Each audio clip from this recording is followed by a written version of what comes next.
1996 Vishu summer vacation. ആ വെക്കേഷനിൽ ഇറങ്ങിയ സിനിമകളെ കുറിച്ചാണ് ഇന്ന് ഞാൻ നിങ്ങളോട് ഡിസ്കസ് ചെയ്യാൻ പോകുന്നത്.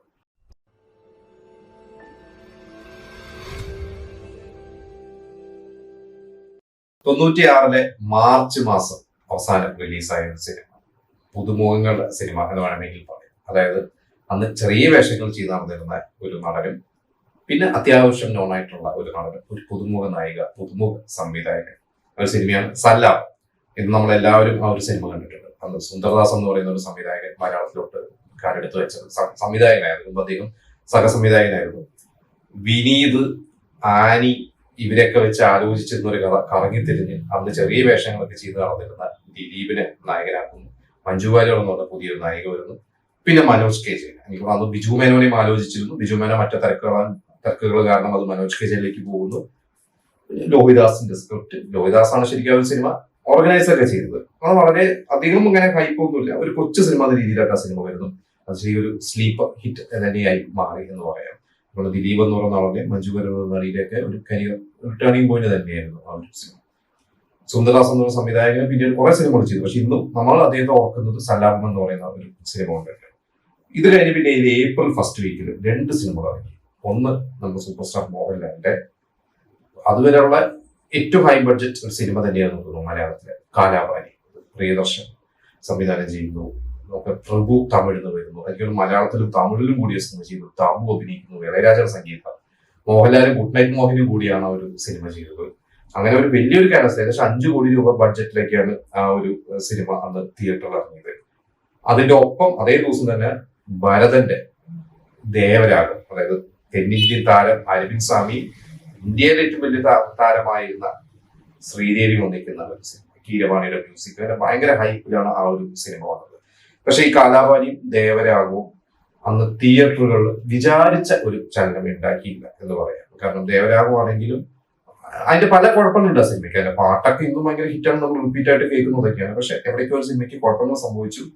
നല്ല സിനിമ അന്ന് തിയേറ്ററിൽ വിചാരിച്ച പോലെ ഏറ്റില്ല. അതുപോലെ തന്നെയായിരുന്നു കാലാപാനി. അതൊരു മികച്ചൊരു സിനിമ തന്നെയാണ്. മോഹൻലാലിന് സ്റ്റേറ്റ് അവാർഡ് കിട്ടി. എനിക്കൊണ്ട് നാഷണൽ അവാർഡ് ഫൈനൽ റൗണ്ടിൽ എത്തിയ ഒരു സിനിമ തന്നെയാണ്. ഒരുപാട് നാഷണൽ അവാർഡ്സ് ആ സിനിമയ്ക്ക് കിട്ടിയിട്ടുണ്ട്.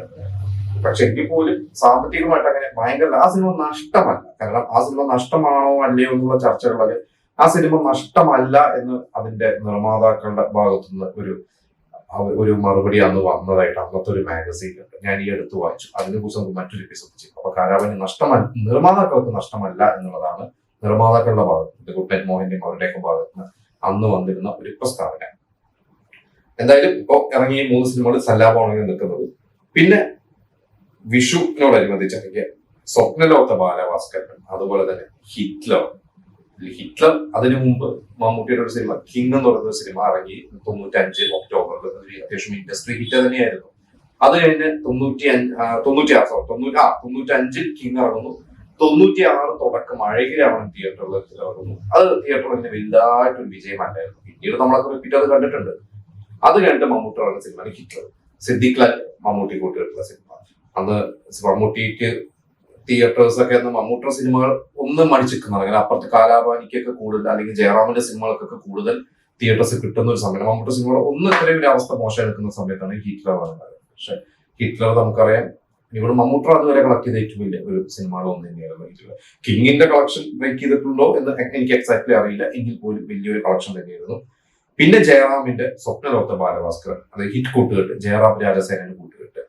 ആ ഒരു സിനിമ നമ്മൾ രസമുള്ള ഒരു സിനിമയാണ്. ജയറാമിന്റെ മേലെപ്പറമ്പിൽ പോലെയോ അനിയമ്പാവം പോലെ ഭയങ്കര സൂപ്പർ ഹിറ്റ് അല്ല. പക്ഷെ എങ്കിൽ പോലും നല്ലൊരു സിനിമയായിരുന്നു. ആ ഒരു സിനിമയിൽ ദിലീപ് ചെയ്തിട്ടുണ്ട്.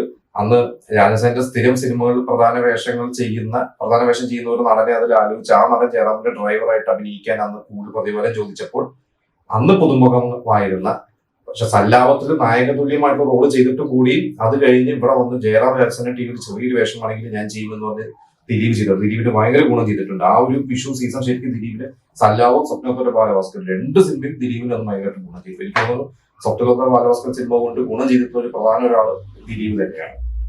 പിന്നെ ഒരു സിനിമ എന്ന് പറഞ്ഞാൽ ഏപ്രിൽ 19 എന്ന് പറയുന്ന ഒരു സിനിമ. അത് ബാലചന്ദ്രൻ മേനോന്റെ ഏപ്രിൽ 18 എന്ന് പറഞ്ഞാൽ ബാലചന്ദ്രൻ മേനോന്റെ സൂപ്പർ ഹിറ്റ് സിനിമയാണ്. ശോഭന എന്ന് പറയുന്ന നടിനെ കൊണ്ടുവന്നൊരു സിനിമയാണ്. ഏപ്രിൽ 19 അതുപോലെ നന്ദിനി എന്ന് പറഞ്ഞൊരു നടി വരുന്നു. പക്ഷെ ആ ഒരു സിനിമയ്ക്കൊന്നും വിചാരിച്ച പോലെ അന്ന് തിയേറ്ററിൽ എത്തിയില്ല. ബാലചന്ദ്രൻ മേനോന്റെ ഒരു പരാജയപ്പെട്ട സിനിമ, അത് ചെയ്ത സിനിമകളിൽ ഭൂരിപക്ഷം വിജയിച്ച സിനിമയാണ്. പരാജയപ്പെട്ട സിനിമകൾ ഒരു സിനിമ തന്നെയാണ് ഏപ്രിൽ 19. എന്തായാലും ആ ഒരു വിഷു സീസണിൽ ഇപ്പൊ ഞാൻ ഈ പറഞ്ഞ മാർച്ച് മുതൽ ഏപ്രിൽ അവസാനം വരെ ഉള്ളത് ഏറ്റവും വലിയ വിജയം ഹിറ്റ്ലർ തന്നെയാണ്. ഹിറ്റ്ലർ കഴിഞ്ഞാൽ സല്ലാപം തന്നെയാണ്. ഇനി മെയ് മാസം വന്നു കഴിഞ്ഞാൽ കുറെ സിനിമകൾ എത്തിയിട്ടുണ്ട്. അതിലൊരു പ്രധാനപ്പെട്ട മമ്മൂട്ടി സിനിമ 1000 നാൾ വന്നത് തുളസിദാസ് സംവിധാനം ചെയ്ത സിനിമ. അതൊരു ഭയങ്കര ഒരു സീരിയസ് ആയിട്ടുള്ള എന്നാൽ നല്ലൊരു ഫാമിലി സബ്ജക്റ്റാണ്. മമ്മൂട്ടി, ഗൗതമി, മാധവി, മുരളി, അല്ലെങ്കിൽ മമ്മൂട്ടി, മുരളി, ചേട്ടനീനായിട്ട് ഡോക്ടേഴ്സ്. എനിക്കൂടെ ഒരു ഭാരതം സിനിമയുടെ ഒരു കഥ പോലെ ഒരു ചേട്ടനും അനിയന്മാരും, ചേട്ടനീനും ഡോക്ടേഴ്സ് ആണ്. പക്ഷെ അനിയന് ചേട്ടനെക്കാട്ടും കൂടുതൽ പേരെടുക്കുമ്പോൾ ഉണ്ടാകുന്ന ഒരു ഈഗോ പ്രശ്നങ്ങൾ. നല്ല രസമുള്ള സിനിമയായിരുന്നു. അത് അന്ന് തുളസിദാസ് ആലോചിച്ചിരുന്നത് ആദ്യം മോഹൻലാലിനെ വെച്ച് ആലോചിച്ചിരുന്നു. പിന്നീട് അത് മാറി.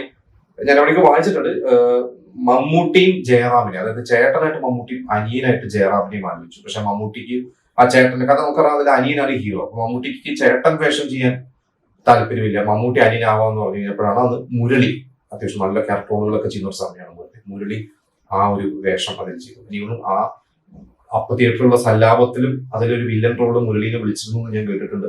അത് പിന്നീട് എന്റെ ഫർഗീസ് ആണ് ആ റോള് ചെയ്തത്. മുരളി എന്തോ ആ റോള് ചെയ്തത്. എന്തായാലും 1000 നാൾ വന്നത് തിയേറ്ററിൽ തിരക്കേടില്ലാത്തൊരു വിജയം. ഭയങ്കര ബ്ലോക്ക് ബസ്റ്റർ ഒന്നുമല്ല. പിന്നെ റഹ്മാന്റെ ഒരു 2 സിനിമകൾ നമുക്കറിയാം. മലയാളത്തിലെ ഒരു കോളേജ് കുമാരനായി എന്താ പറയുക റൊമാൻറ്റിക് ഹീറോ ആയി തിളങ്ങിയിരുന്ന ഒരു നടനായിരുന്നു റഹ്മാൻ. 80കളുടെ അവസാനം പയ്യെ തമിഴിലോട്ട് പോയി. പിന്നെ തമിഴിൽ കുറെ ഹിറ്റുകൾ കൊടുത്തിട്ട് തമിഴിലും കുറച്ച് അവസാനം ഇപ്പൊ പടങ്ങളൊക്കെ ഒന്ന് പരാജയപ്പെട്ടു തുടങ്ങിയതുകൊണ്ടായിരിക്കാം അദ്ദേഹം തമിഴിൽ നിർത്തി. വീണ്ടും 95 മലയാളത്തിൽ വന്നു. മഴവിൽ കൂടായിരുന്നു സിനിമ ചെയ്തു. അത് ഒരു ആവറേജ് ഹിറ്റ് ആയിരുന്നു. അത് കഴിഞ്ഞ് 96 അദ്ദേഹത്തിന്റെ ഈ പറഞ്ഞ മെയ് മാസം 2 സിനിമകൾ, ഒന്ന് ഹിറ്റ് ലിസ്റ്റും ഒന്ന് കിങ്സ് ഓവർ. അത്യാവശ്യം ആക്ഷൻ മൂഡുള്ള ഒരു സിനിമകൾ തന്നെയായിരുന്നു. പക്ഷെ ഈ 2 സിനിമയൊന്നും തിയേറ്ററിൽ അങ്ങനെ വലിയ വിജയം, അതായത് റഹ്മാൻ ഒരു തിരിച്ചുവരവ് ഒരുക്കിയില്ല എന്ന് പറയാം. ഈ 2 സിനിമകളോട് റഹ്മാൻ അങ്ങനെ വലിയ ഗുണം കിട്ടിയില്ല. പിന്നെ കിണ്ണം കട്ടകവൻ എന്ന സിനിമ, അത് ശ്രീനിവാസനും ജഗദീഷും മാളാരവിന്ദനും ഇന്നസെന്റും ഒക്കെ നല്ല രസമുള്ള സിനിമ. നമ്മൾ ഇന്നും കാണുന്ന ഒരു സിനിമയാണ്. അതൊന്ന് അത്യാവശ്യം തിരക്കേടില്ലാതെ പോയ ഒരു സിനിമ തന്നെയായിരുന്നു. അതിന്റെ കോമഡിയൊക്കെ നല്ല രസമുള്ള ഹരിശ്രേഷോ നിങ്ങൾ എല്ലാവരും കണ്ടിട്ടുണ്ടോ. പിന്നെ വിജയരാഘവൻ നായകനായിട്ട് അഭിനയിച്ച ഒരു സിനിമയാണ് സുൽത്താൻ ഹൈദരാലി. അന്ന് വിജയരാഘവൻ അത്യാവശ്യം നായകനായിട്ടൊക്കെ കുറെ ലോ ബഡ്ജറ്റ് സിനിമകളൊക്കെ ചെയ്യുന്നതാണ്. അതുകൊണ്ട് അങ്ങനെ തിയേറ്ററിൽ വൻ വിജയം അല്ലെങ്കിൽ പോലും എനിക്കൊന്ന് ബിയും സിയും ഓഡിയോ തിയേറ്റേഴ്സിലൊക്കെ അത്യാവശ്യം കളക്ട് ചെയ്യുന്നുണ്ട്. തിരക്കേടില്ലാതെ എന്താ പറയുക നിർമ്മാതാക്കള് രക്ഷപ്പെട്ടു പോകുന്ന ഒരു സിനിമകളായിരുന്നു എന്ന് തോന്നുന്നു.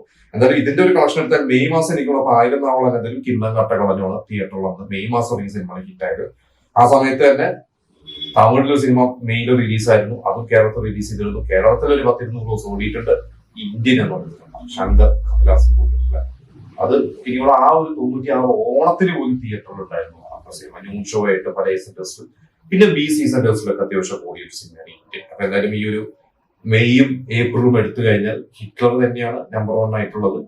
പിന്നെ സല്ലാമുണ്ട്, പിന്നെ 1000 നാൾ അന്തനുണ്ട്, പിന്നെ നമുക്ക് കിണ്ണംകട്ടകള. ഇത്രയും സിനിമകളെ ശരിക്കും വിജയ് സിനിമകൾ എന്ന് പറയാം. എന്തായാലും ഈ സിനിമകളൊക്കെ നിങ്ങൾ പലരും തിയേറ്ററിൽ കണ്ടിട്ടുണ്ടോ? ഈ സിനിമകളെ കുറിച്ചുള്ള നിങ്ങളുടെ അഭിപ്രായങ്ങളും വിജയപരാജയങ്ങളെ കുറിച്ചുള്ള നിങ്ങളുടെ അഭിപ്രായങ്ങളും നമുക്ക് കമന്റ് ചെയ്യും.